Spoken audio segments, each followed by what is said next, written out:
오늘 재보선 결과를 초조하게 지켜볼 곳 가운데 하나, 바로 청와대입니다. 최근 민심 위반이 두드러지게 드러나고 있죠.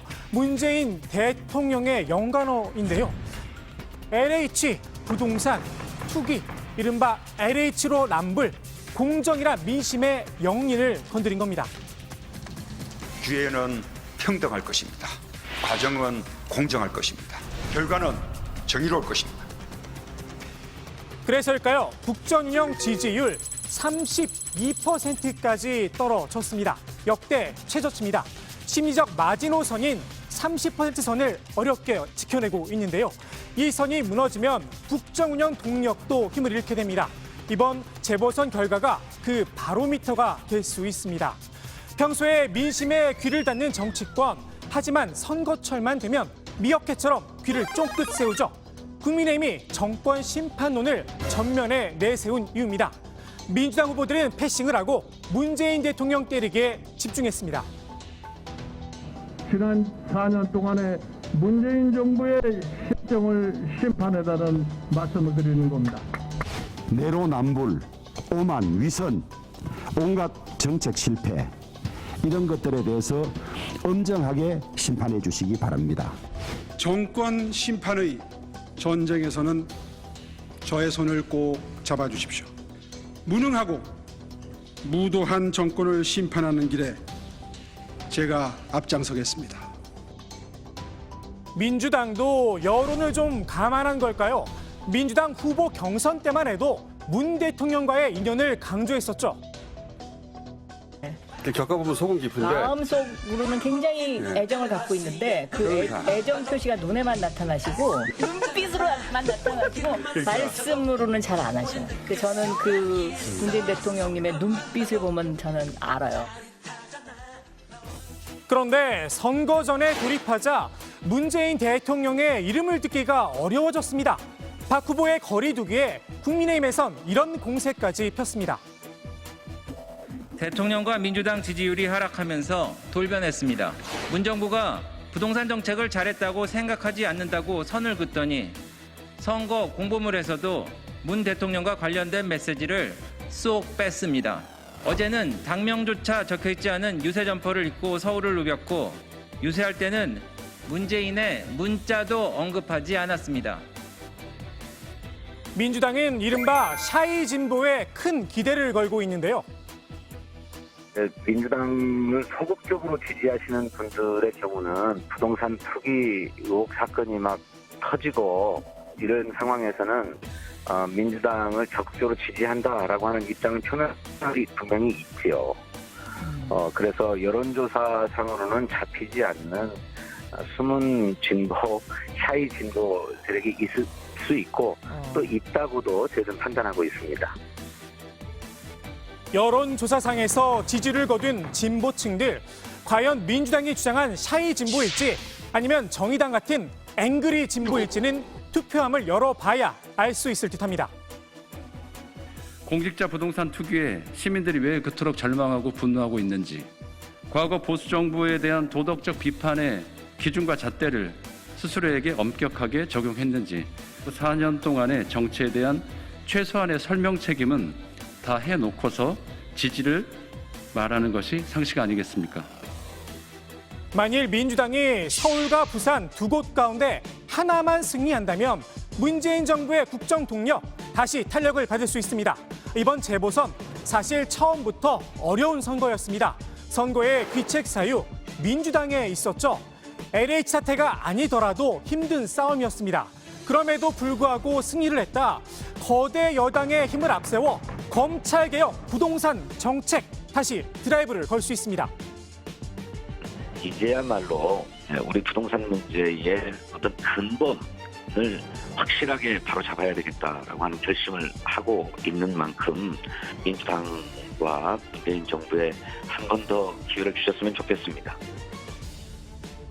하지만 모두 진다면 임기만 권력 누수가 불가피합니다. 선거 패배의 원인을 놓고 당청이 갈라설 수도 있겠죠. 민주당 입장에선 재보선도 재보선이지만 당장 1년도 남지 않은 차기 대선을 생각하지 않을 수 없으니 말입니다. 청와대도 나름의 대비를 하고 있는 듯합니다. 국면 전환을 위한 개각을 준비 중이라고 하는데요.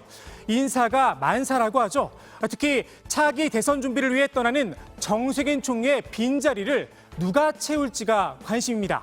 문재인 대통령이 집권 말기를 어떻게 이끌 생각인지 엿볼 수 있기 때문인데요. 현재 거론되고 있는 김부겸 전 행안부 장관과 원혜영 전 의원 모두 야당과도 말이 통하는 화합형 인사로 꼽힙니다.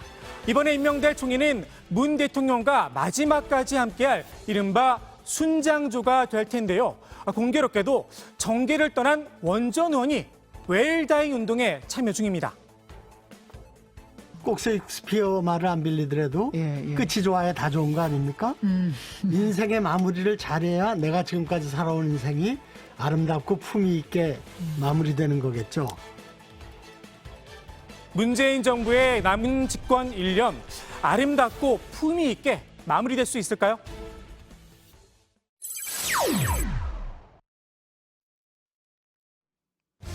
이번 재보선 결과 민주당의 차기 대선 구도에도 영향을 미칠 수밖에 없습니다.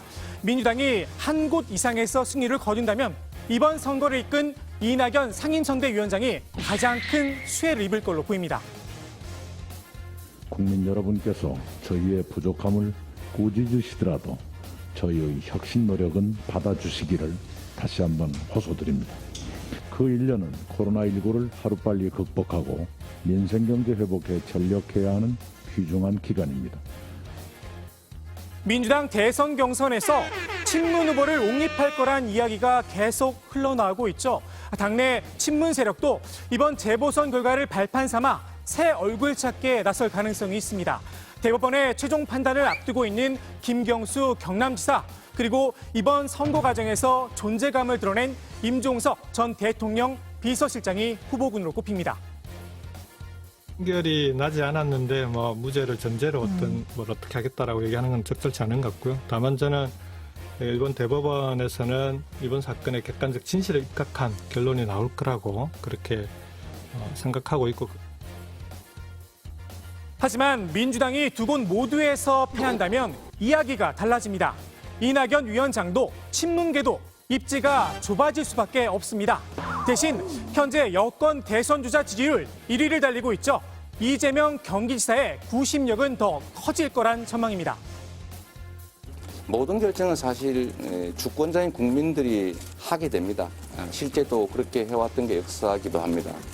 국민들 입장에서 일 맡긴 대리인 중에 누가 일 잘하나를 끊임없이 살피고 계실 것이고 성과를 내고 자신들의 삶을 실제로 개선하는 대리인이 누군지를 잘 판단하실 거라고 생각합니다.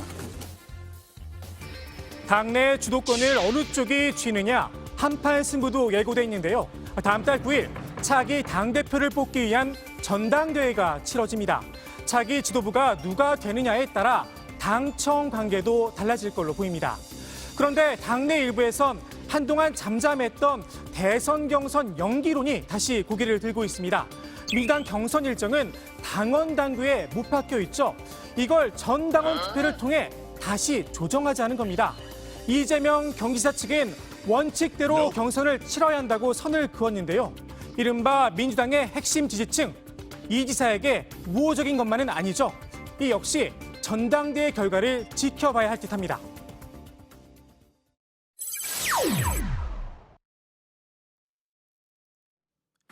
국민의힘은 이번 재보선 결과에 당의 명운이 달려 있습니다. 최근 5년 동안 4차례 치러진 선거에서 4연패를 당했죠.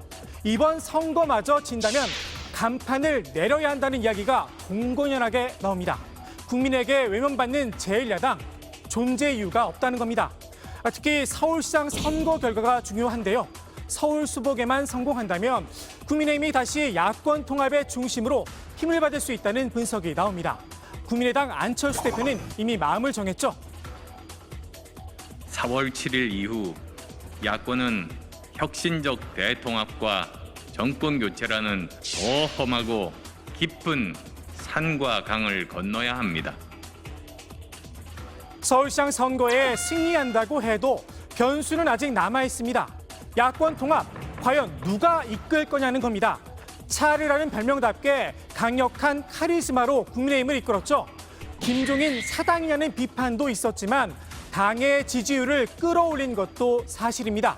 김 위원장, 내일이면 국민의힘을 떠납니다. 좀 그동안에 내가 좀 해야 할 일도 좀 밀려 있는 것도 좀 처리를 하고 그러고서 이제 생각을 다시 정리를 해야 하는 그런 계기를 삼을 거라. 국민의힘을 비롯한 기존 야권엔 뚜렷한 대선 주자도 없는 상태입니다. 한마디로 구심점이 없는 겁니다. 여러 주자들이 모여 각자 주장만 내놨다간 자칫 봉숭아학당이 될 수 있다는 이야기도 나옵니다. 게다가 야권의 새 희망으로 떠올랐죠. 윤석열 전 검찰총장, 김종인 비대위원장과 먼저 손을 잡을 경우 상황은 더 복잡해집니다. 우리 정당은 구태를 벗어나지 못하고 있어요. 지난번 프랑스 마크롱이 성공한 예가 뭐냐? 국민이 양당에 짜증을 낸 거다. 마크롱의 등장으로 두 지배 정당이 망가졌다. 윤 전 총장이 그 역할을 할 수도 있다. 정치는 살아있는 생물이라고 하죠. 무슨 일이 벌어지든 놀라운 일은 아닐 듯합니다. 오늘 국회 발제 이렇게 정리합니다. 국정 동력, 탄력, 상실, 재보선 결과 분수령.